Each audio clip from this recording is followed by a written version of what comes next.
If you're cheating on the machine, it's going to show on the mat.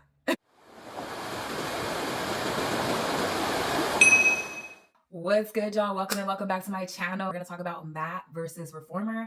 Which one is better and which one should we start with? Let's get started. So let's go ahead and start off with mats. The first pro is there's freedom. You can do it anywhere. If you go on vacation, fit the mat in your car, bag, plane, anywhere. It's not expensive. You can look up videos on YouTube to do this with obviously a trusted Pilates instructor that you find online, and it is beginner accessible. You're only using your body here. Obviously, you can use props if you like. The benefit of Mat Pilates is you build true core strength because you're just using your body. You develop deep body awareness, and you also build insane control because Mat Pilates, let me tell you, if you started with Mat Pilates, you know, sometimes it's even more challenged mentally than physically. Mat Pilates is the foundation, so it improves every other workout style. You'll definitely see better lifting mechanics, see better posture, you'll see better movement patterns in your daily life. Now let's talk about the cons, the drawbacks of Mat Pilates. There is no assistance. Can be a little bit harder for beginners depending on if it is hard for you to stand up and sit down on the floor. Can feel frustrating initially, and weak areas get exposed really quickly here. You have limitations if you're pregnant, if you have injuries, if you have mobility limitations, and if you have joint pain, then these are going to show when you are doing Mat Pilates. Mat Pilates can feel a little bit repetitive because you do just have you and the mat. Now let's talk about reformer Pilates, and we're going to start off with the pros. You have springs. It is considered lower impact than mat because you're not just using your body. You have the springs to assist you. It's easier on your back and on your knees, and it's amazing for recovery phases. The reformer supports you while still challenges you.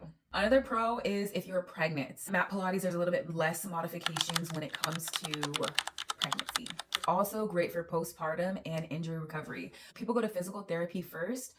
Initially, the physical therapist will correct that injury, and then they will come to Pilates to balance the rest of their body. So reformer is the big MVP for injury, rehabilitation, and recovery. On the reformer, you'll also find that you can do a lot more dynamic exercises because you have the springs. That you can also add props. You can also add tension to make things harder. You can also lessen the tension to make things harder. Reformer is fun for that because sometimes you think things are easier. When you're doing footwork and you're on a heavier spring, you're working your legs. When you're on a lighter spring, you're actually working your core, especially in feet and straps too. When you're doing feet and straps and the straps are heavier, you're working your legs. But when your straps are looser, you're like, dude, why do I feel like I have to work harder to keep my hips and my body from moving side to side? Well, you do.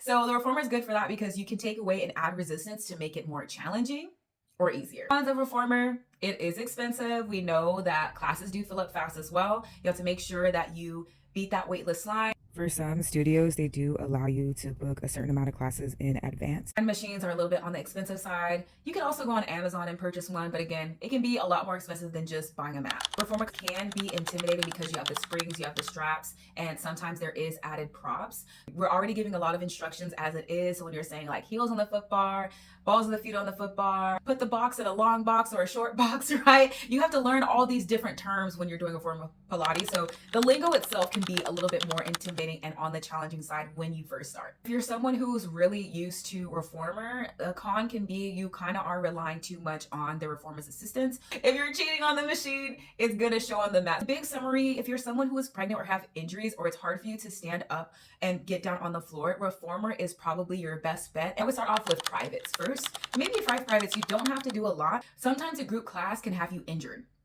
And if you already have an injury, we don't want to make the injury worse. It's better to play it safe if you have an injury, if you're pregnant, prenatal. But if you're someone who is low on finances and you really want to get your Pilates journey started, definitely start with mat. Mat is amazing. I started with mat. Personally, I like mat more because it is more challenging, but you still can make reformer just as challenging. Both have their pros and cons. One is not better than the other.